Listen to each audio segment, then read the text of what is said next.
ഈ തൃശ്ശൂരിലെ പോട്ട federal bank കവർച്ചാ കേസുമായി ബന്ധപ്പെട്ട് നമുക്കറിയാം റിമാൻഡിലാണ് നിലവിൽ പ്രതിയുള്ളത്. അപ്പോൾ റിജു ആന്റണിയുടെ കസ്റ്റഡി അപേക്ഷ ഇന്ന് പരിഗണിക്കുന്നുണ്ട് കോടതി. കേസിൽ വിശദമായ അന്വേഷണം നടത്തുന്നതിനും തെളിവുകൾ ശേഖരിക്കുന്നതിനും 5 ദിവസത്തേക്ക് കസ്റ്റഡിയിൽ വേണം എന്നാണ് പോലീസ് കോടതിയിൽ ആവശ്യപ്പെടുക.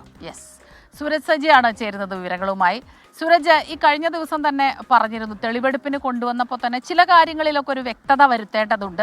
ഇതെങ്ങനെ ആസൂത്രണം ചെയ്തു, തനിച്ചാണ് ചെയ്തതെന്ന് പറയുമ്പോഴും ആരുടെയെങ്കിലും സഹായം ലഭിച്ചിട്ടുണ്ടോ, ഇക്കാര്യങ്ങളിലൊക്കെ ഒരു വ്യക്തത വരുത്തേണ്ടതുണ്ട്. നിരവധി ചോദ്യങ്ങളുണ്ട് ഇതുമായി ബന്ധപ്പെട്ട്. അപ്പം അതിനെല്ലാം കസ്റ്റഡി അപേക്ഷ അല്ലേ? ഇതാ, തീർച്ചയായും ഈ കേസിൽ ഇനിയും ഏറെ തെളിവുകളും അതോടൊപ്പം തന്നെ ചുരുളുകളും അഴിയാനുണ്ട് എന്നുള്ളതാണ് പോലീസ് പറയുന്നത്. അതിന്റെ ഭാഗമായാണ് 5 ദിവസം കസ്റ്റഡിയിൽ വേണം എന്ന അപേക്ഷ ഇന്ന് കോടതിയിൽ സമർപ്പിക്കാൻ ഒരുങ്ങുന്നത്. ഇതുമായി ബന്ധപ്പെട്ടുകൊണ്ട് പോലീസ് പറയുന്നത്, ഈ റിജോ ആന്റണി ഒറ്റയ്ക്കാണോ ഈ കുറ്റകൃത്യം ചെയ്ത് എന്ന് സംബന്ധിച്ച് ഉൾപ്പെടെ വിശദമായ അന്വേഷണം നടത്തേണ്ടതുണ്ട്. പുറത്തുനിന്ന് ആരെങ്കിലും സഹായിച്ചിട്ടുണ്ടോ എന്ന സാധ്യതകളും പോലീസ് തള്ളുന്നില്ല. പക്ഷേ ഈ ഘട്ടത്തിൽ പ്രതി ഒറ്റയ്ക്കാണ് കുറ്റം ചെയ്തത് എന്നുള്ളതാണ് നിഗമനം. അതോടൊപ്പം തന്നെ ചില തെളിവുകളടക്കം കണ്ടെടുക്കേണ്ടതുണ്ട്. കാരണം ഈ റിജോ ഈ കുറ്റകൃത്യത്തിന് ശേഷം പോയ സ്ഥലങ്ങൾ, അതോടൊപ്പം തന്നെ ഈ കുറ്റകൃത്യം ആസൂത്രണം ചെയ്ത സമയത്ത് സഞ്ചരിച്ച ഇടങ്ങൾ, ഇതെല്ലാം തന്നെ പരിശോധിക്കേണ്ടതുണ്ട് എന്നുള്ളതാണ് പോലീസ് പറയുന്നത്. ഇപ്പോൾ ഈ എഫ്ഐആർ രജിസ്റ്റർ ചെയ്തിരിക്കുന്ന കേസിൽ 13 വർഷം വരെ ശിക്ഷ ലഭിക്കാവുന്ന കുറ്റകൃത്യങ്ങളാണ്, ഈ വകുപ്പുകളാണ് ഇതിനകത്ത് ചുമത്തിയിരിക്കുന്നത്. നിലവിൽ കോടതി 14 ദിവസത്തേക്ക് റിമാൻഡ് ചെയ്ത റിജോ ആന്റണി തൃശൂർ വിയ്യൂർ ജയിലിൽ കഴിയുകയാണ്. എന്തായാലും കസ്റ്റഡി അപേക്ഷ ഇന്ന് കോടതിയിൽ സമർപ്പിക്കും. കോടതി ഇന്ന് അത് പരിഗണിക്കുമോ എന്നതാണ് പോലീസും കാത്തിരിക്കുന്നത്.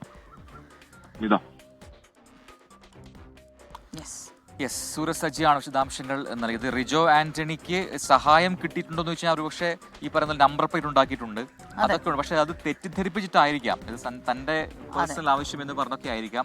കൊള്ളയടിക്കാൻ പോവുകയെന്ന് പറഞ്ഞ ചാൻസ് കുറവാണ്. പക്ഷെ അത് അന്വേഷിക്കട്ടെ. എന്തായാലും മറ്റ് ആ രീതിയിലുള്ള മറ്റെന്തെങ്കിലും സഹായങ്ങൾ കിട്ടിയിട്ടുണ്ടോ എന്ന് പോലീസ്. തനിച്ചിങ്ങനെ ഒരാൾക്ക് ചെയ്യാൻ കഴിയുമോ? അതും പട്ടാപ്പകലാണെന്ന് ആലോചിക്കണം.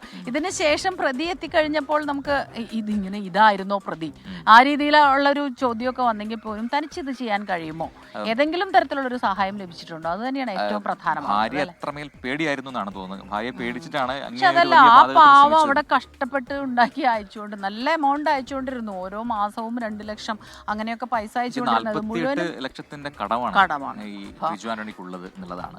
അത് പക്ഷെ ഞാൻ കണ്ട ഒരു കാര്യം, പ്രജിൻ, പലര് സമൂഹ മാധ്യമങ്ങളിലൊക്കെ തന്നെ അങ്ങനെ പറഞ്ഞിട്ട് ഈ ഭാര്യയെ പേടിയായിരുന്നു എന്ന് പറഞ്ഞിട്ട് ഒരു നെഗറ്റീവ് ഇത് ഭാര്യയ്ക്ക് കൊടുക്കുന്നതായി കണ്ടു. അതൊരിക്കലും ചെയ്യാൻ പാടില്ല. കാരണം ഇത്ര വലിയൊരു കൊള്ള നടത്തിയിട്ട് ആ പ്രതി അതെന്തിനു ചെയ്തു, ഇതെങ്ങനെ ചെയ്തു, ആരെങ്കിലും സഹായിച്ചോ, അത്തരം ചോദ്യങ്ങളാണ് യഥാർത്ഥത്തിൽ ഉയരേണ്ടത് അല്ലെ? അത് ഒരിക്കലും ന്യായീകരിക്കപ്പെടേണ്ടതല്ല. കൊള്ള തന്നെയാണ്. തന്നെയാണ്. ധൂർത്താണ് അതിന്റെ കാരണം എന്ന് കൃത്യമായി പോലീസ് പറയുന്നുണ്ട്. അത് പ്രതി സമ്മതിച്ചിട്ടുമുണ്ട്.